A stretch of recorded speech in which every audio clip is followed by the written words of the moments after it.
My name's Ghaleb El Masri. I'm the Managing Director of ADAPTOVATE. Here with me today is our special guest, Patrick Tammer from SCALE AI. We'll get into the content in a second, but maybe just a little bit of background. So at ADAPTOVATE, we help organizations transform at scale. And part of what we do and what's important to how we help our clients is continuous learning and continuous improvement. So this set of talks, this fireside chat series, started initially as an internal project of ours, where we wanted former clients, where we wanted experts in the industry to come talk to us to help us better understand some of the fields that we're interested in, and also some of the areas we've helped our clients in for a wider group. And given the space that we have here, and given some of those first chats, we've decided to open it up and also make this external facing with friends, with prospects, with former clients as well. So that's sort of the genesis of this fireside chat series. And we've had a few on various topics in the past. The one for today will be around AI, and more specifically, AI as it relates to Canada and what the impact is and what the future might be. And that'll help me segue into our special guest today. So I'm just going to give a bit of a brief background on Patrick. So Patrick's a Senior Investment Director at SCALE AI, the AI investment fund for the Canadian government, where he oversees a $125 million plus portfolio of projects. As an advisor to business executives, he's directly working on the transformative impact of AI on our economy and society. He's also an international speaker, a steering committee member of the Canadian Centre for the Innovation Economy, so the CCIE, and an editor for the Journal of Business and Artificial Intelligence. Patrick previously worked as a management consultant with the Boston Consulting Group, as portfolio manager for the Impact Investor Leap, and as a program analyst for the UN Development Program. So we are very thrilled to have Patrick with us here today. In a second, I'll be handing it over to Patrick to help maybe segue between that impressive bio to what he's currently doing now and what SCALE AI is about. And then also after the initial conversation, which will be up to 45 minutes, we'll then open it up for questions. I think the benefit of the smaller group that we have here today is we can really make it a lot more interactive. So please feel free to keep some questions in mind, and there'll be enough space to ask them later on. So with that, Patrick, I'll hand it over to you. Why don't you help us understand your journey from that background to SCALE AI and what SCALE AI is about and hoping to do? Yeah, thank you for having me. First of all, thanks everyone for coming in. When I saw the weather this morning, I thought it might be just you and me, Ghaleb. But fortunately, we have some more people joining. Yeah, it's great to be here for the fireside chat today.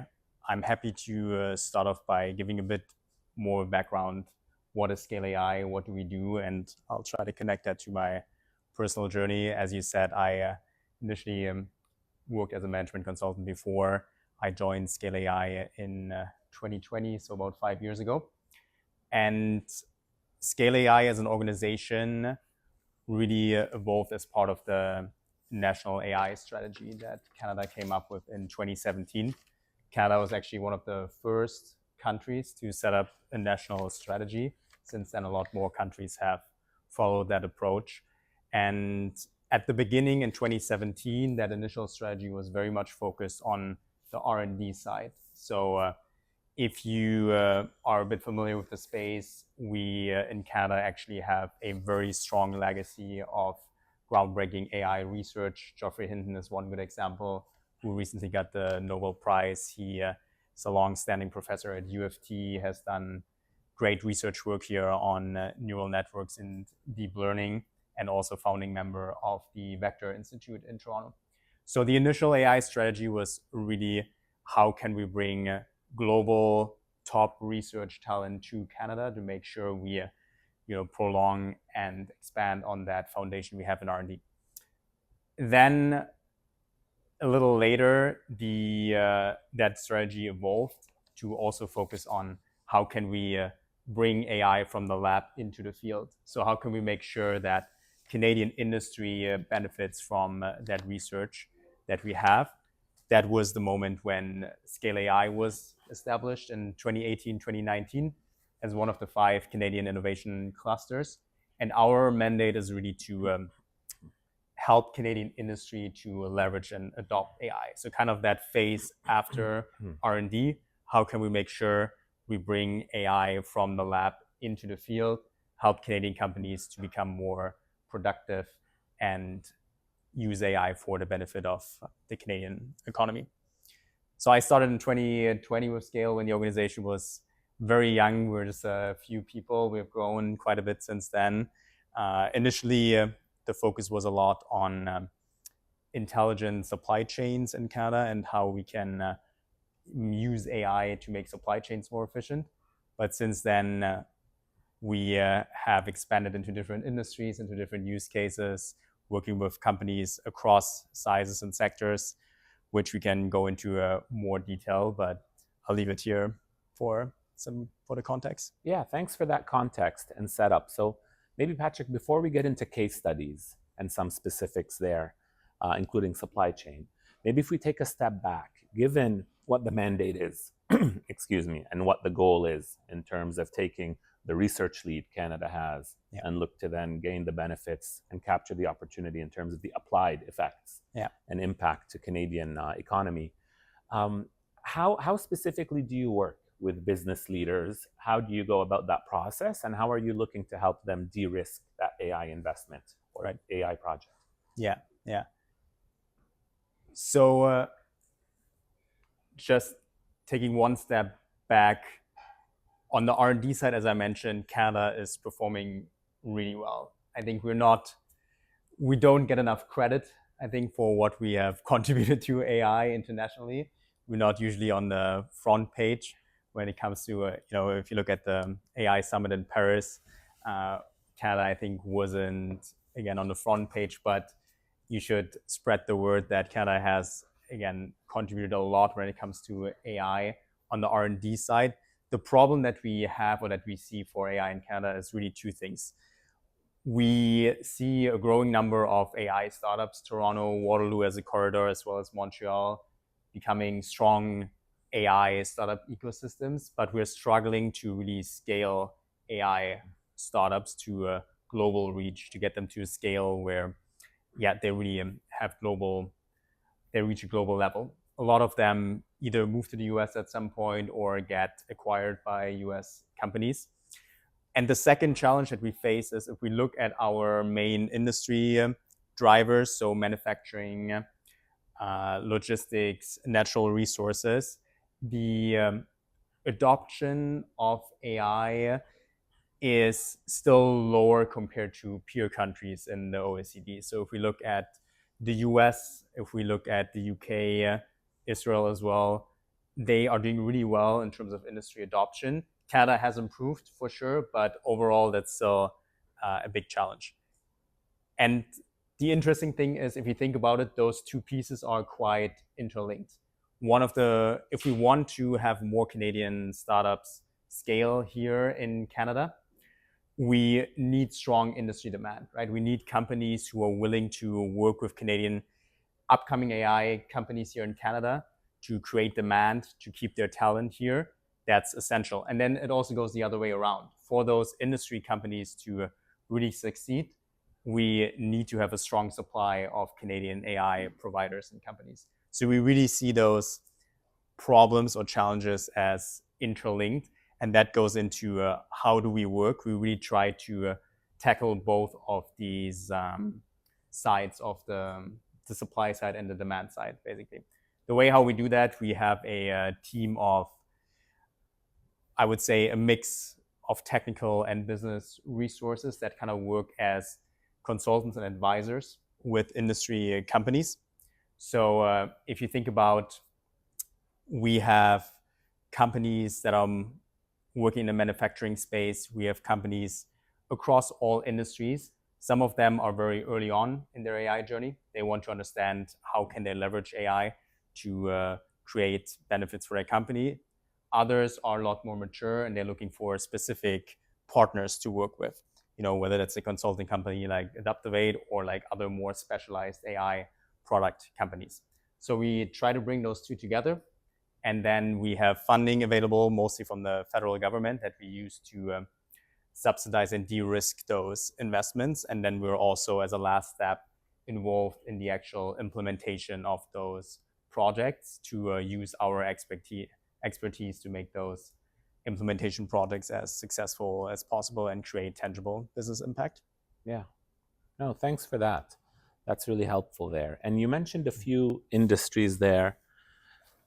And there's a question here? Just because I'm not familiar Yeah. with any of them. Yeah. Can you give some examples of Canadian startups, like where they're focused and where they sit in the stack? Like, are they foundational or wrappers? I mean, on the foundation model side, the big one here from Canada is Cohere, right? Located in Toronto. That for sure has been the major one, the foundation model layer. I would say most of them are application layer. We have been in the space for like 5-6 years, so we work with companies not just in the Gen AI space, right? I think it's important to understand we have a lot of Canadian AI startups, product companies that have been using AI even before Gen AI was a thing, right? So optimization, machine learning applications across different industries. They're actually also all on our website if you want to have a look, but one example, we work with a company, Pace Factory. They are very much focused on the manufacturing space, working with OEMs, and they use machine vision to optimize the assembly lines to do like quality control and ensure compliance with safety protocols, etc. So they're kind of hidden in a way, I want to say. You don't read about them. They don't get any crazy valuation, but they have solved a very specific business problem. And those are the companies we're trying to support and reach the next level of growth in Canada and also beyond. So Patrick, maybe restated, you're playing the role of, in more simple terms, matchmaker in one way, or market maker, to be a bit more appropriate in that sense, looking to help connect supply and demand to get that synergy or to get that beneficial outcome. And supply being startups, new firms that have some capability, be it technology or perhaps around some supporting capabilities as well. So perhaps professional service firms, consultancies with end beneficiaries, the demand side. Some of the large industry companies or mid-tier companies in the Canadian economy. Exactly. That's fair to say. That would be a summary there. And maybe then, just given that sort of tenor and history of Scale AI and focusing on AI before AI really became a thing, maybe you can walk us through maybe some of the initial focus areas, which I think are more around traditional ML AI, perhaps in supply chain, you had mentioned before supply chain, or others. And then maybe you could also give us a snapshot of something more recent and what that specific industry is. And maybe that's more Gen AI related, given the boom in Gen AI. Yeah, I think it's a very good point. I think for people that are maybe a bit newer to the AI field, it might seem like there was no AI before ChatGPT.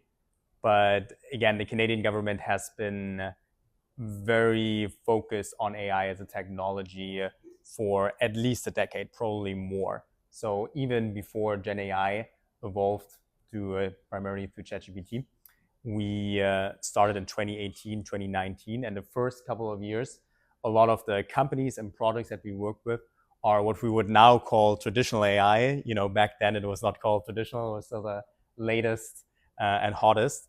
But a lot of that work is more what we would qualify as optimization problems and prediction problems. So to give you a few concrete examples, we have worked with the Port of Montreal, which has massive operations. Of course, it's one of the major ways how we receive goods here in Canada. And as you can imagine, their operations are insanely complex. Having to forecast when shipments are coming in, making sure they're being processed on time. I think I forgot the exact number of people that work at the Port of Montreal, but it's a stunning number. You have then to move those goods onto rail, onto trucks, to be processed. There are a lot of extremely complicated problems. So the big project that we had with them was kind of building sort of a digital twin that is the end goal to really optimize the end-to-end operations. And again, that's not what you typically think of when you think of AI, maybe now, but it's a great use case. That's one of the reasons why we started in supply chains, because it's a very data-rich environment. And frankly, if you manage to drive efficiency in those complex industries and environments, there is so much economic unlock from doing that. So we had a project with them. They are now using AI to not only forecast the shipments that are coming in, but also to prioritize them. So for instance, when they have medical goods coming in, right, making sure that those get priority treatment because they have to go to hospitals, making sure they get to patients on time. Then the whole operations from there, getting them, as I said, on trucks, on rail, optimizing those processes. It was a 2-year project with really massive impact for the Port of Montreal and the Canadian economy as a whole. So that was kind of a typical example of projects that we were focused on, I want to say, between 2018 until 2022. And we're still, of course, investing in those projects. But as you said, since 2022, when kind of the Gen AI mass breakthrough arrived with ChatGPT, the big change that we're seeing now is, if you think about Gen AI, the main differentiator from my perspective is it allows you to work with a lot more semi and unstructured data that was really hard to work with before. Before, when we had solutions from Canadian companies doing optimization, prediction work, you have to think of, they're all working with kind of numeric structured data, right? You have structured data and you're trying to predict something from there. With Gen AI, the big advantage now, you can use semi or unstructured data, most importantly, text data, textual data, so documents, but beyond that, of course, like videos, etc., and basically run predictions on that kind of data. And that was a big unlock for industries that were slower to adopt traditional AI. And most importantly, I would say professional services, where you have a lot of unstructured data. If you think about lawyers, if you think about financial services, a lot of their processes and operations are based on protocols, documents, filling in certain forms, etc. And those are kind of case in point for where Gen AI has been a massive unlock for more use cases. Yeah, can you, well, maybe just a commentary. For me, as someone who never worked a great deal in supply chain, it always seemed like something far away, in the sense that it's happening in the background, and ultimately, as consumers or as a business, you get some end result of it. But I think what really brought that home, I think, for all of us, was during the COVID period, where we understood how important ports were and global shipping volume was to everyday necessities and business inputs as well. Yeah. And I struggle to think maybe what the situation could have been also without maybe this project or some of the work there. I suppose that probably That's a helped. great point, because again, as I said, some of the medical goods that we received, vaccines, for instance, if you all remember, when we were trying to get our vaccines, there was a massive shortage, even just getting them to patients, right, to the vaccination centers. So that was one of the main impacts of that project, being able to prioritize those goods and bring them to people, to patients faster. I agree. Without that, it could have been even worse than it already was. Yeah. And maybe on the more recent, then, you mentioned professional services or financial services and the like, so where there's more unstructured data and help there in the workflow. Can you give a case study or two, or just some examples around that?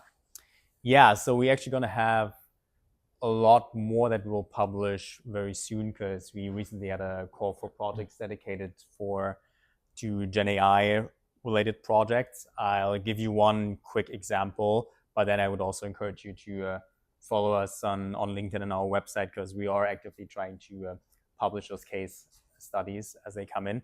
But yeah, one of the projects we got as part of those call for projects, I found very interesting for personal reasons. I've been through the mortgage process a couple of times, and I'm just shocked each time how cumbersome it is, how much back and forth there is between, your mortgage brokers, the banks, etc. And there is a firm here in Toronto called Blank Labs.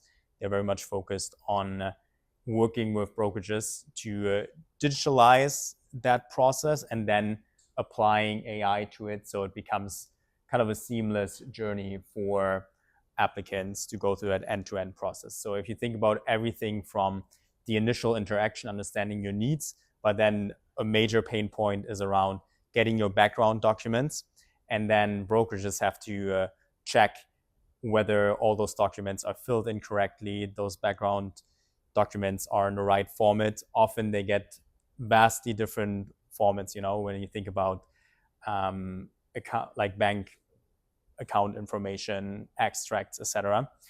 They don't come in the same schema, right? They can look very differently.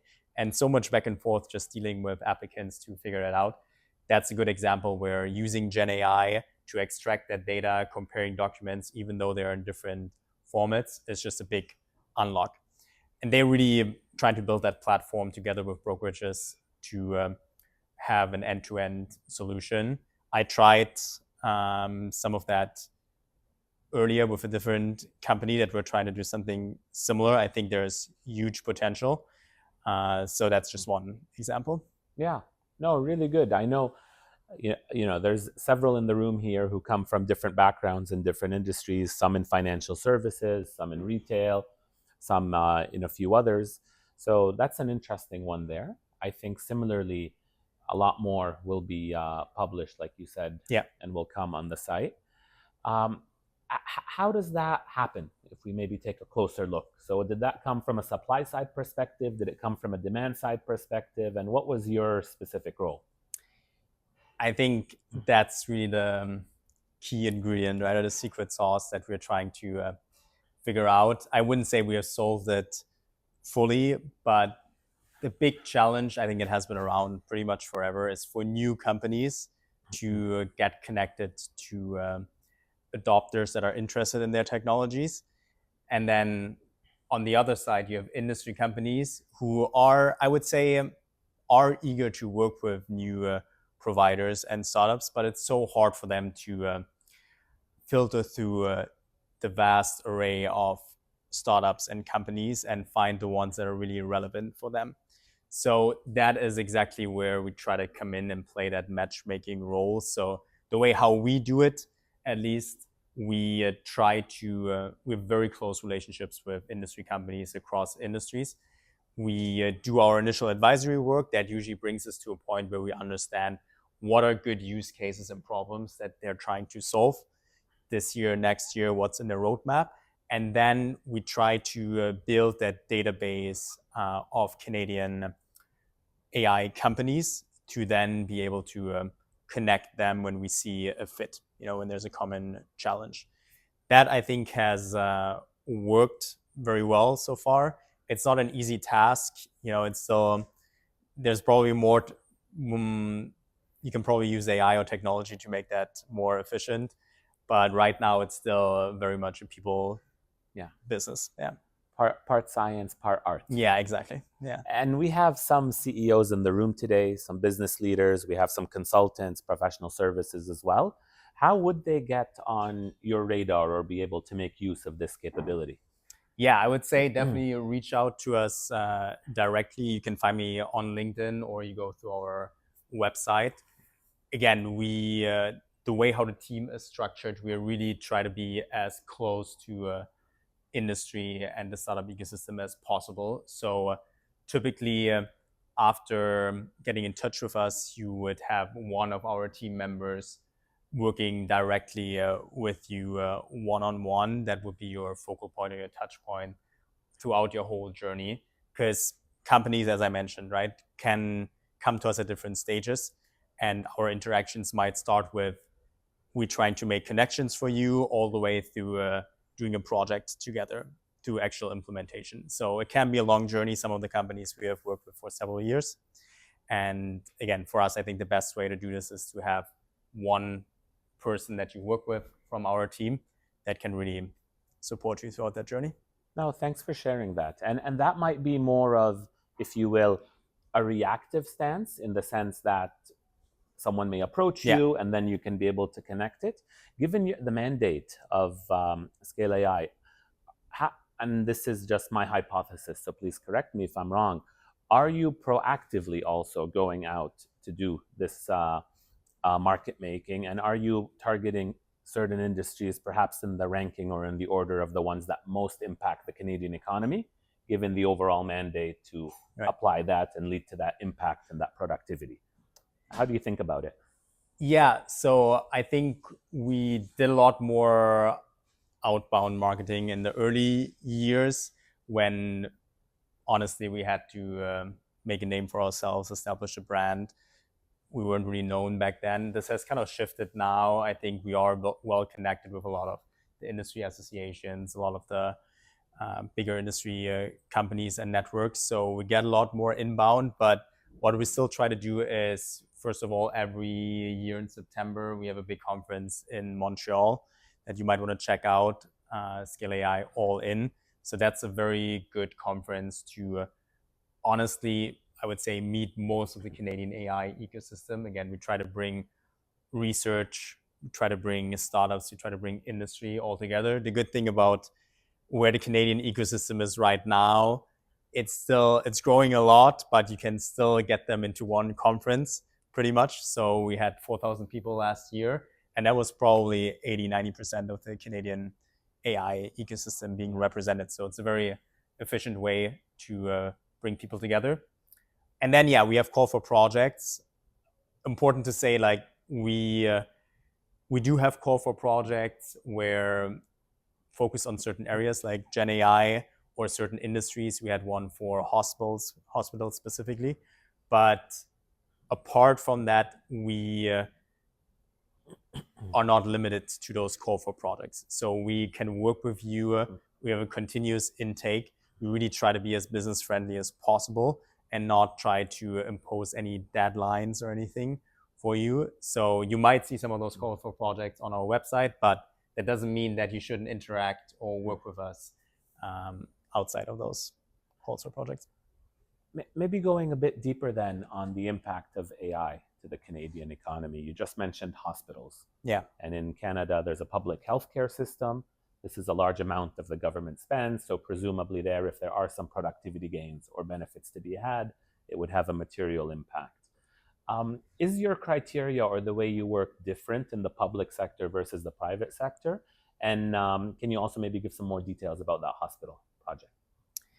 Yeah, so that's a good point. Scale, we were set up as an organization primarily focused on Canadian industry. So our focus has been very strongly on different industries and less on the public sector side, to be honest. Hospitals is an exception where, as you mentioned, it's a big part of the government spending. There's still a lot of room for efficiency gains. And I think living in Toronto, we've all have experience that getting a family doctor in Toronto is not easy. Going to the ER and waiting for several hours is at best annoying, at worst dangerous. So there's a lot of potential. We had a dedicated call for projects just for hospitals. The interesting part is it doesn't, from our learnings, it doesn't differ so much to implement AI in a hospital environment versus other industries. Sure, you might have some specific challenges. Of course, healthcare data is a lot more sensitive. You have PIPEDA, et cetera, that is more strict in the healthcare sector and maybe in other, more applicable than in other industries. But the kind of core ingredients are still always the same. It's data environment and data foundation. You know, how much have you invested, or how good is your data to work with? Have you done your internal work to get the support from the organization to really get behind an AI implementation project, leveraging the ecosystem? So again, hospitals, for instance, obviously they don't have big data science teams internally.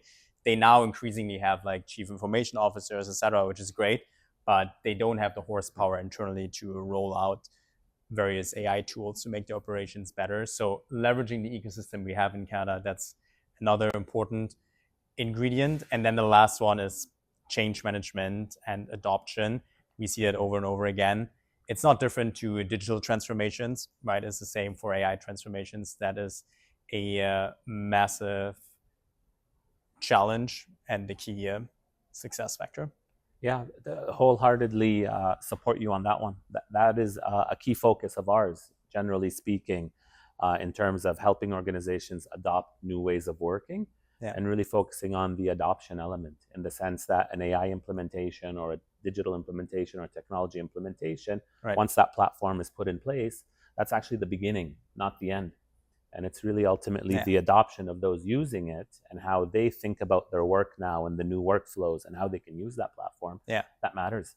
In my past life, I used to be in an insurance organization, and I remember that once we had an ERP implementation, and after that ERP implementation, the finance team and procurement and the others were still using their Excels and taking the notes and jotting everything in Excel. So that's just a point I always keep in mind, and a focus area of our entire team in helping drive that adoption and those new ways of working.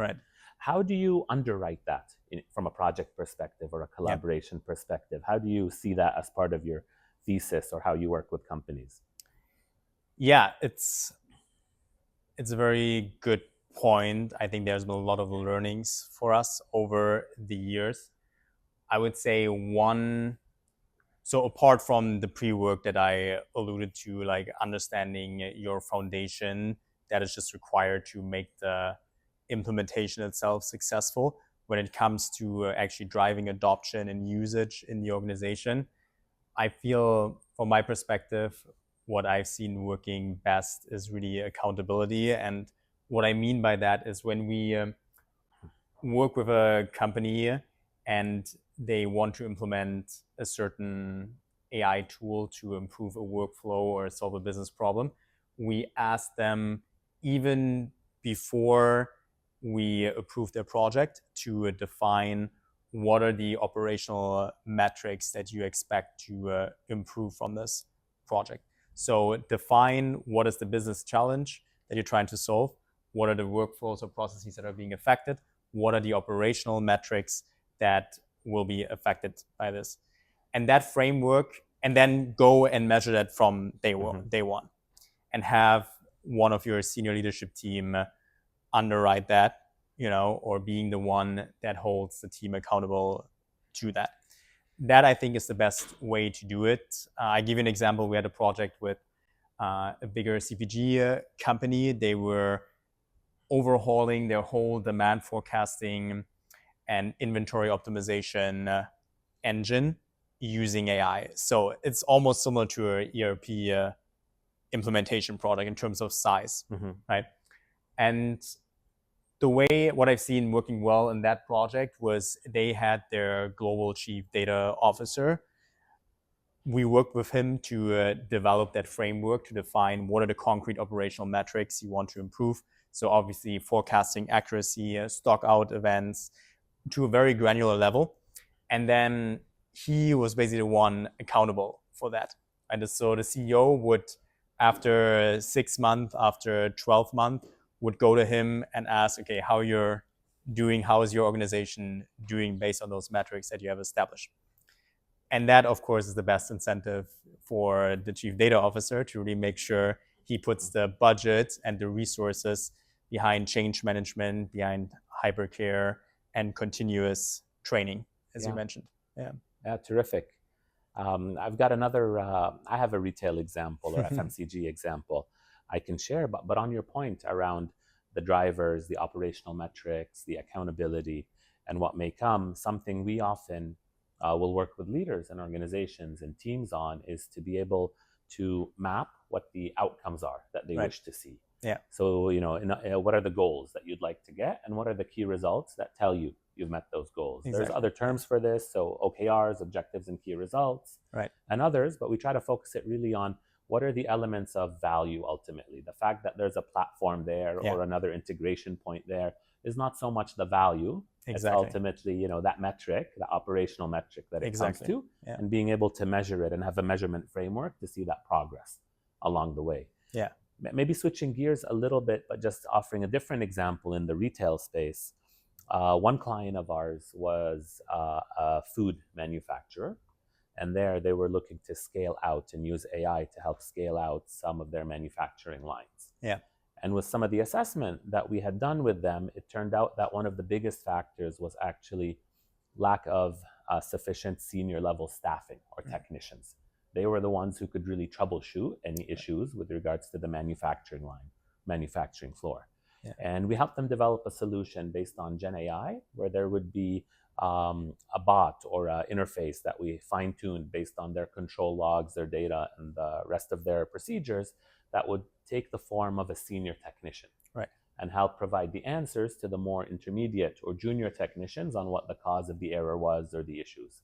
And in that sense, it really helped reduce a lot of the downtime and led to the benefits in that line. Exactly. The key learning there, though, was not so much the solution itself, but rather the usability to enable adoption. So if you can imagine technicians working on the assembly line, it's a loud environment. They don't have access to a laptop. It's a mobile device or a terminal somewhere else. They're looking at the machine. So there, the interface was a key component. Yeah. How could you interact with that model via video or pictures or voice, or even integrating it into WhatsApp or a similar messaging tool like Teams, depending on the security requirements, instead of a terminal or something you could write in. And simply the change management focus there, walking the shop floor, catering it to them, was a key enabler in that. That's a good example. Yeah. So just offering another example to support your change management point beyond the metrics or the senior leadership involvement. Yeah, meeting the end user in their environment. Yeah. Exactly. Yeah. Maybe, Patrick, given your wealth of projects and experience and thinking of maybe some of the biggest sectors of our economy, and us being also a resource-rich country, but also one with a lot of services value as well. Could you maybe cover a few use cases that you really like in some of those industries? Yeah, I think just coming back to my earlier point, one message I really want to drive home is AI is so much more than just Gen AI. If you think about Canada, of course, natural resources, mining is a big industry here. It's a core part of our economy. One, I would say, really interesting project we had with a company called Enersoft, or Geologic AI now. And they are very much focused on helping mining companies to be more efficient and more environmentally friendly about discovering where resources are. So if you think about that process, it's a very destructive process in general for mining companies to take samples, to drill, to find out where are potential resources. Takes a lot of time, takes a lot of resources, and it's not the best process, as you can imagine, for the environment. So what Enersoft has developed is basically a machine vision-based platform where the process, how it was before, is you take a lot of those rock samples and then you have geologists looking at it, trying to literally comparing it with data that they have from years ago and manually map, this could be gold, this could be another mineral. And as you can imagine, it's totally dependent on their expertise, on their alertness, etc. And to be very sure, they might ask for more samples. It takes time. It's not very efficient at all. Machine vision is a great use case here because they can take the rock samples and they get now to like a 99.5 accuracy to identify certain features from those rock samples and be sure this is an area where there are resources, where there are minerals. And then it takes them fewer rock samples. It takes them a lot less time. They have to drill less, so it's less intrusive or destructive for the environment, and highly profitable for those mining companies. It's a company based in Alberta, so one of the areas that, again, you don't naturally think of when you think of the hotspots, the AI hotspots in Canada. Probably think about Toronto, Montreal first. But again, they have solved a very concrete, very big business problem for the mining industry, and they're doing really well. So that's just one example in that industry. Yeah, no, thank you for that. And maybe we'll allow during the question period, if others would like to know maybe a few other case studies in other industries, maybe to put you more on the spot on something very topical, tariffs and the discussion around tariffs. Yeah. How does that filter down to sort of Scale AI, or perhaps your view on businesses, their business reaction, and AI's role in it? Yeah, I think like many others overall, I don't think this is good news for the Canadian economy. Obviously, I think if I think about the demand and supply side that I mentioned before, specifically when it comes to AI, on the demand side, I am mostly concerned about our export industries, so the manufacturing sector primarily.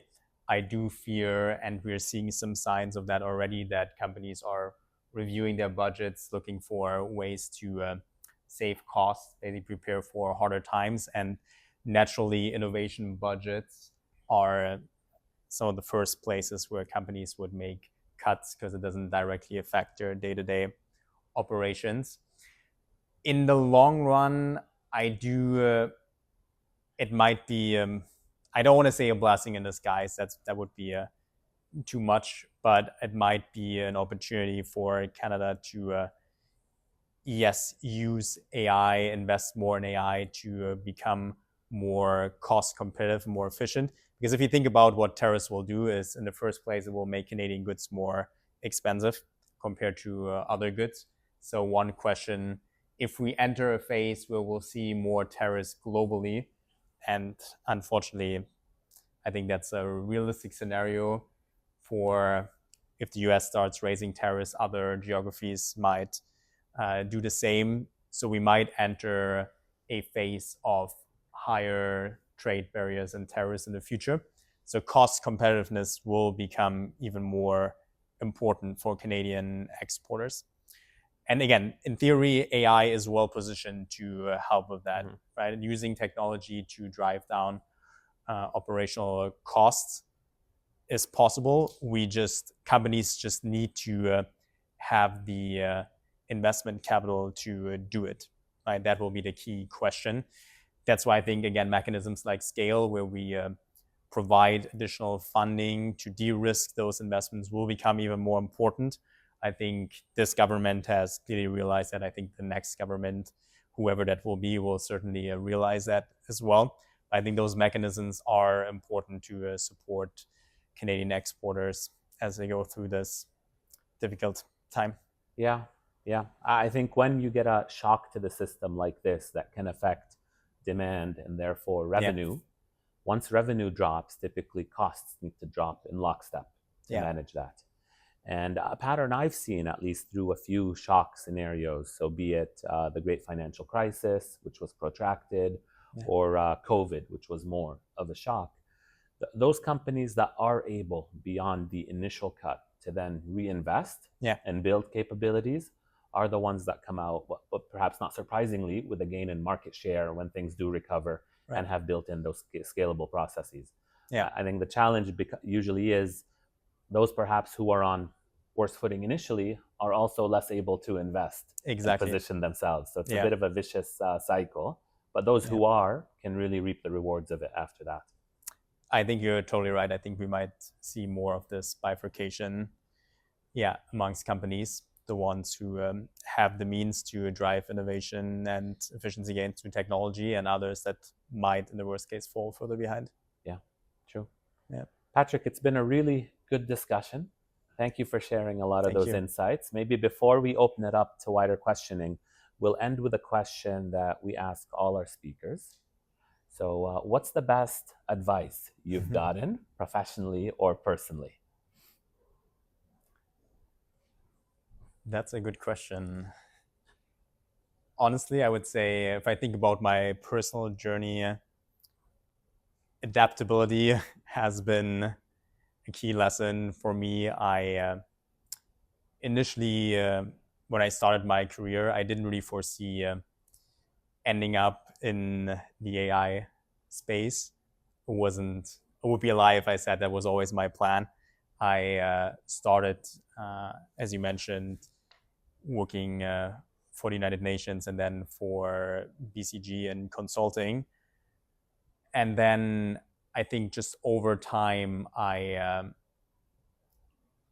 always kept an open mind where macro trends are going and try to stay adaptable. And if I think about the future with AI, honestly, that's probably becoming an even more important trait for everyone. people on other panels keep on asking me, where do you see the future of work and what jobs will evolve? And if I'm honest, I don't know. I don't think anyone really knows what job profiles will look like in 5, 10, 15 years down the road. So staying adaptable, lifelong learning, keeping an open mind and a view on where macro trends are going, I think that's the best you can do to be successful in these exciting but also somewhat uncertain times.